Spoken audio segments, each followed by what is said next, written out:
दूसरो न कोई और जाके सिर मोर मुकुट मेरो पति सोई है। ये भरोसा मीरा को पक्का था और हम जैसे नीचों को अभी भरोसा नहीं है, हम जैसे पतितों को भी भरोसा नहीं है, कहीं ना कहीं कच्चा है, बहुत कच्चा है अभी। मीराबाई चलती हुई मालिक पहुंची श्रीधाम वृंदावन में पूछते पूछते कि गोविंद कहाँ मिलेंगे, श्री ठाकुर जी कहाँ मिलेंगे।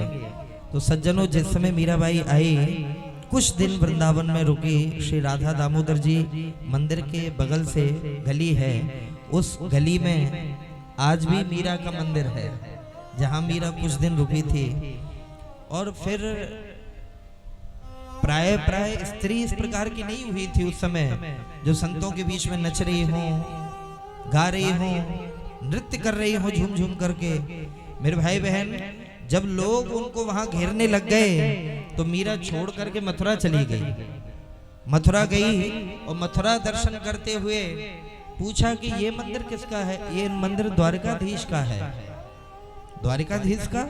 हाँ। अरे द्वारिका के ठाकुर जी का मंदिर तो फिर यहाँ क्यों? बोले उन्हीं के नाम पर है, द्वारिकाधीश के नाम पर ही मंदिर। तो मीरा के मन में संकल्प उठा के फिर मैं द्वारिका जाऊंगा। कन्हैया कन्हैया पुकारा करेंगे, लताओं में ब्रिज की गुजारा करेंगे, और कहीं तो मिलेंगे वो बांके बिहारी, उन्हीं के चरण चित लगाया करेंगे। मीराबाई सज्जनों अनिश्चित काल में चलते हुए, नृत्य करते हुए, विश्राम करते हुए पहुंची द्वारिका में। और एक निवेदन आपसे करूं मैं कि जिस समय विभीषण लंका से चले थे मेरे भाई,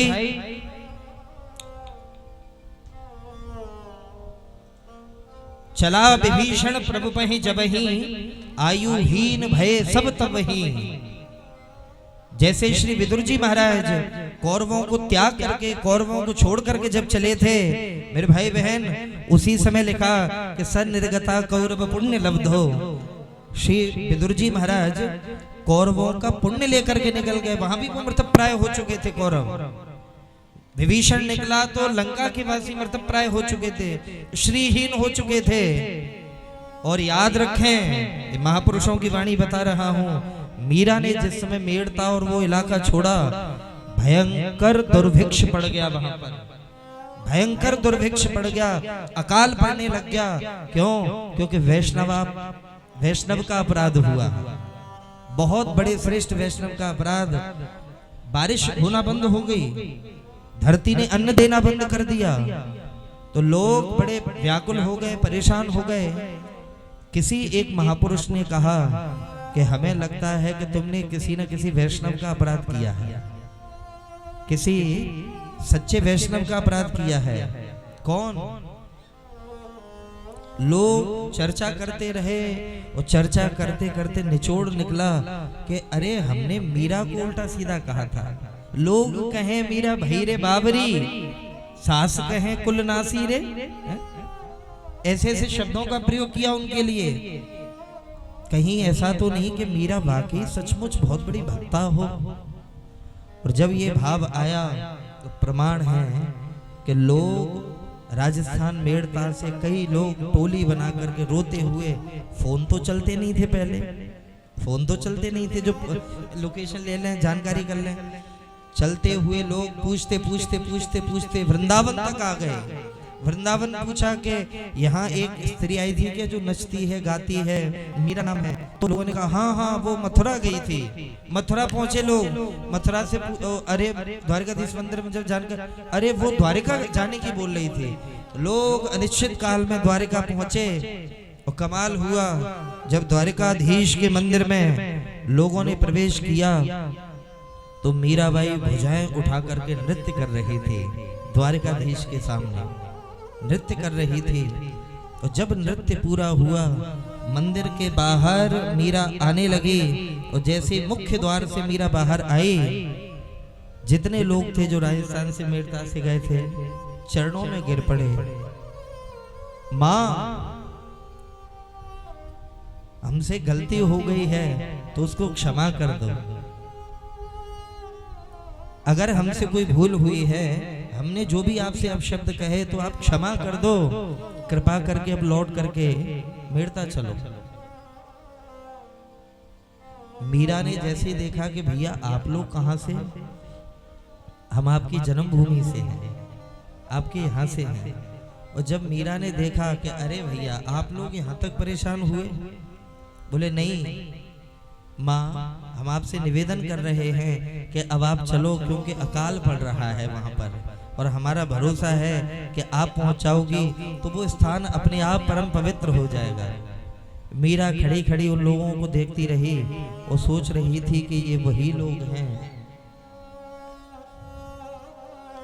जिन्होंने क्या क्या बोला। कुछ देर मीरा सोचती रही और सोचने के बाद मीरा ने कहा कि भैया थोड़ी देर आप रुक जाओ, मैं द्वारकाधीश से आज्ञा ले आऊं। ये हकीकत घटना है। वो कहा कि बोले भैया थोड़ी देर रुक जाओ, मैं द्वारकाधीश से आज्ञा ले आऊं एक बार। बोले हाँ हाँ माता, हम बाहर खड़े हैं। और बाहर लोगों को छोड़ करके मीरा अंदर गई। पुजारी जी से कहा कि पुजारी जी मैं जरा चौखट पर प्रणाम कर लूं अंदर।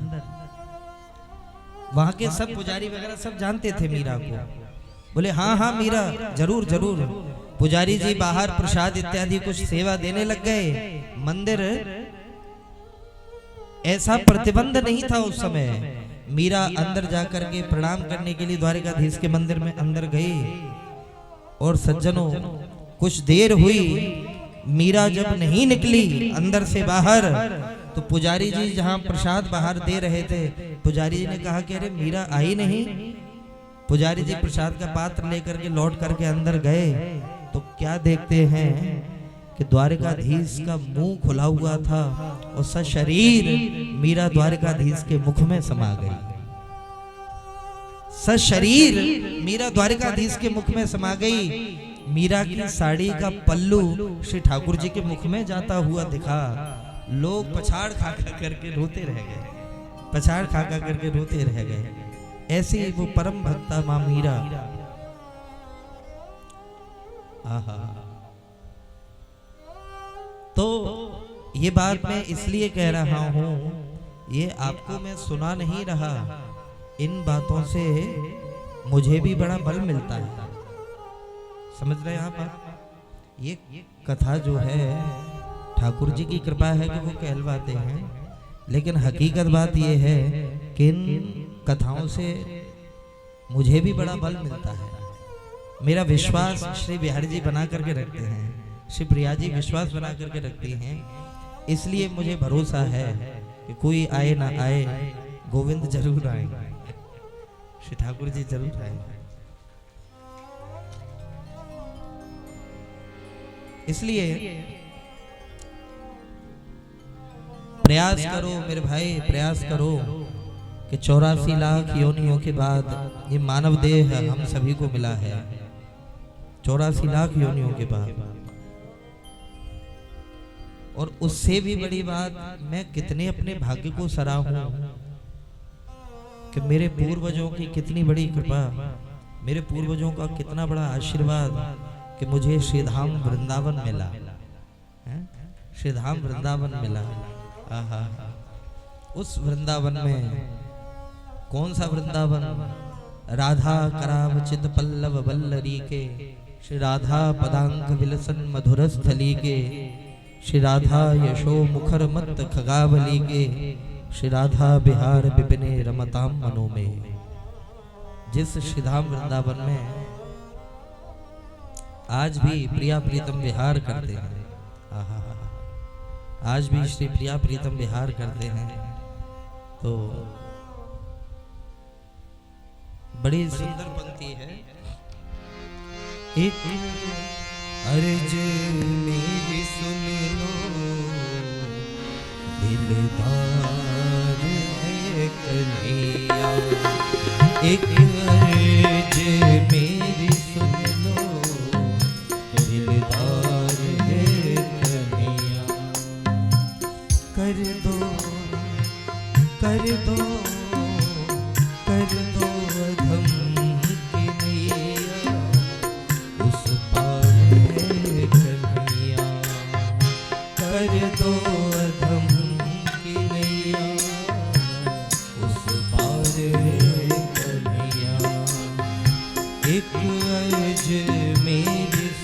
लो दिलदार कन्हैया, एक अर्ज मेरी सुन लो दिलदार कन्हैया।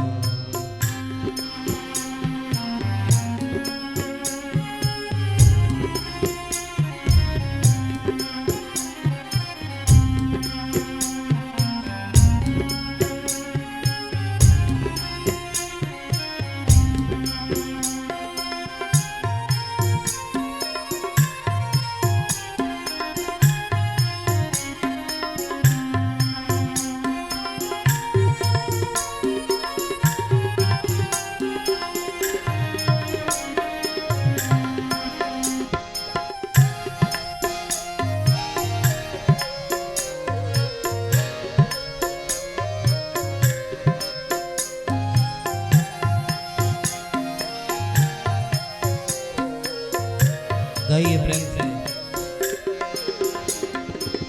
तुम हो अधम जनों के उद्धार करने वाले, तुम हो अधम जनों हे बिहारी जी उद्धार करने वाले।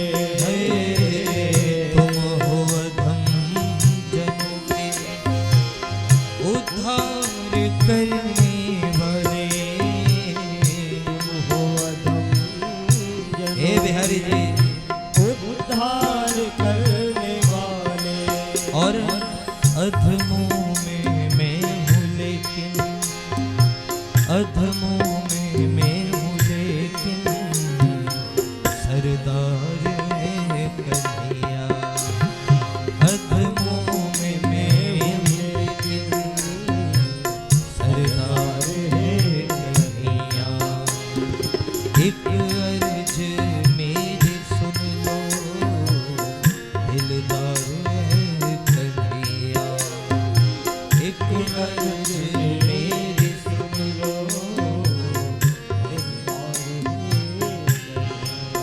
हे कर दो अधम की नैया, उस पार है कन्हैया, कर दो अधम की नैया, उस पार है कन्हैया, उस पार है कन्हैया, उस पार है।